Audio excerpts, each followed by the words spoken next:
Hi, I'm Aly Dosdall for We Are Memory Keepers, and today I'm going to share a fun project with you using the gift bag punch board.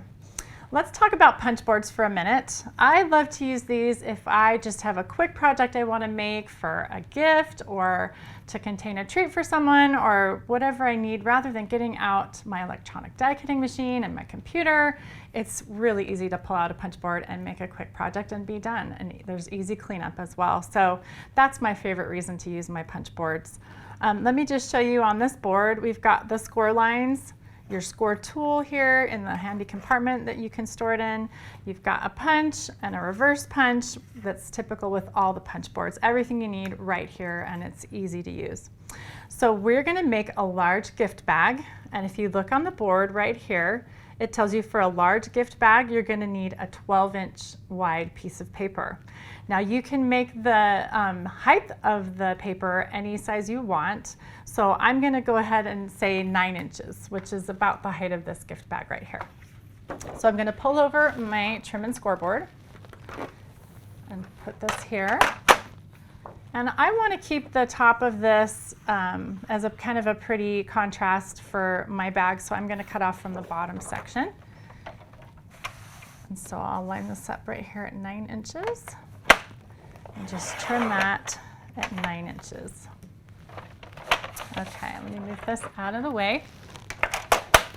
Now we are ready to use the punch board. And I'm going to create the flaps at the bottom, so I'm going to do my punching here on this side rather than the top of what I want to be the top of the bag. So I'll pull out my score tool. And the instructions tell me to line up my paper here at the start line right here. So I'm going to get that right in there, make sure it's flush up against the top, and I'm going to line it up at the start line, and then I'll punch. And we're going to score the horizontal line, and then we're going to score the large line. So we're going to go down right here.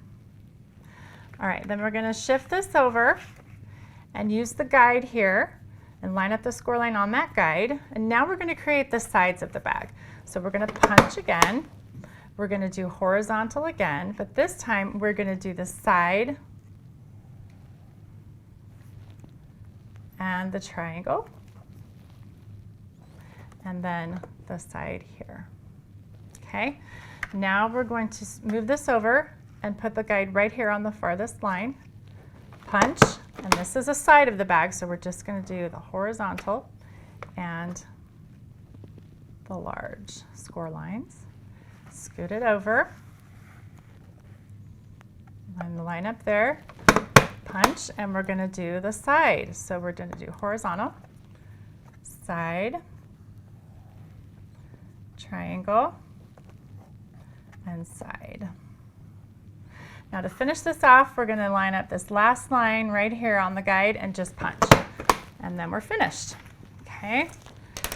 So then I'm going to take my scissors, just trim this little flap off. We don't need that. I like to do it at an angle. Okay.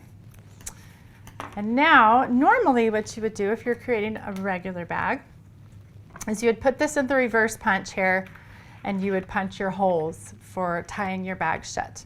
But today I'm going to show you a fun trick to make your bag a little bit more decorative. And we're going to use the 2-edge punch, and this is the raindrop design, and we're going to create just a little decorative addition to the bag. So this is kind of fun.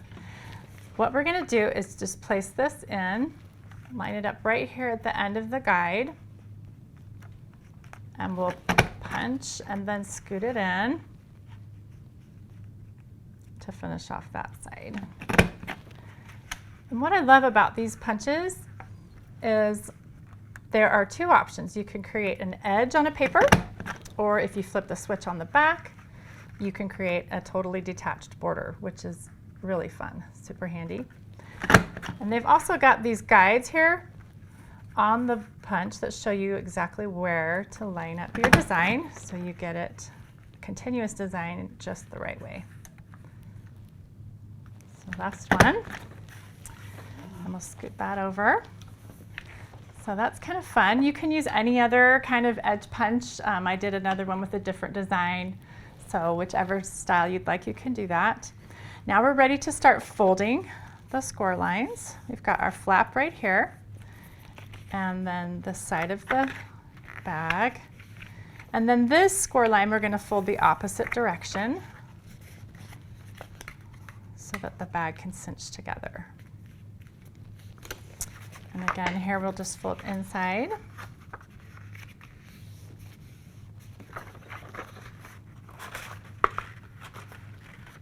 And inside again. And then this center line, we're going to fold the opposite direction. All right, then we'll do our flaps at the bottom.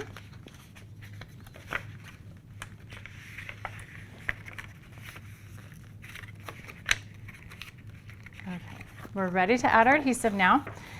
And when I'm using adhesive on folded projects, paper projects, I like to use a really strong adhesive. You can use double-sided tape. I've got this red double-sided tape that's super strong. You can use a glue gun, but whatever you use, it's got to be really strong so it doesn't pop open on you. And we're just going to place that adhesive right here along this crease. And then we'll put one small piece here at the bottom flap, at the edge. Same thing on this one. And then this last flap here, we'll flip it over and place a piece right here. Okay, and what I love about this tape is it's got this backing on it. So if you're folding something, you're not going to have exposed adhesive and get it stuck together where you don't want it to be stuck.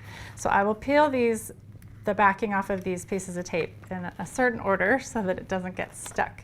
So first we'll start with the flap. And I like to put it together this way so I can line it up just right before I actually stick it down. Okay, and then we'll remove the adhesive on the flaps and do those so they don't stick together while we're working on the side.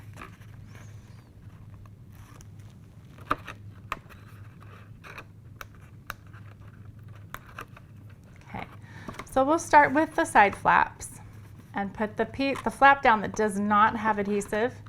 We're going to do that first and get that nice and centered. And then we'll do the flap that has the adhesive on the underside. And then I like to put my hand down in there and just press down to make sure it's really secure.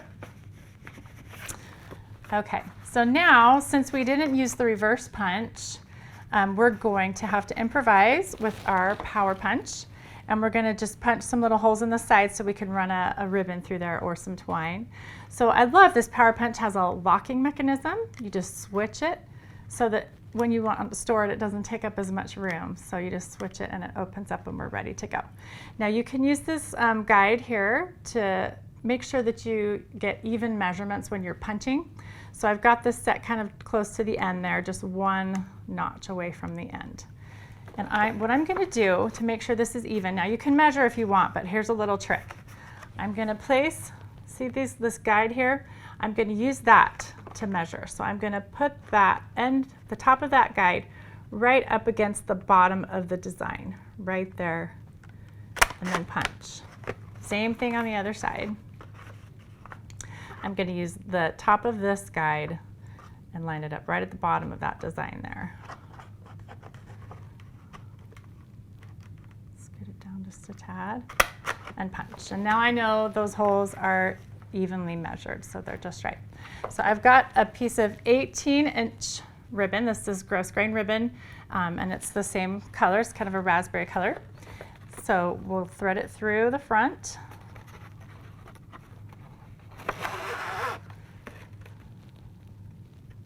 And then through the back of this side.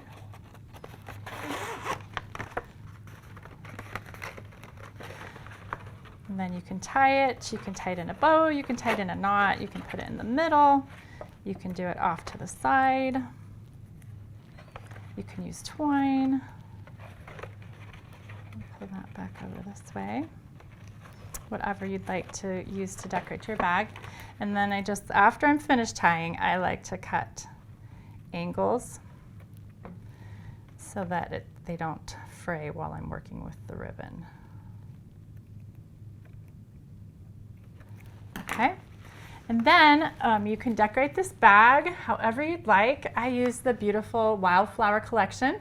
There's lots of pretty ephemera pieces and these gorgeous layered tags, and there's cardstock stickers, and you can add a sentiment or whatever you'd like on your pretty bags. And so thanks for joining me. I'm Aly Dosdall with We Are Memory Keepers.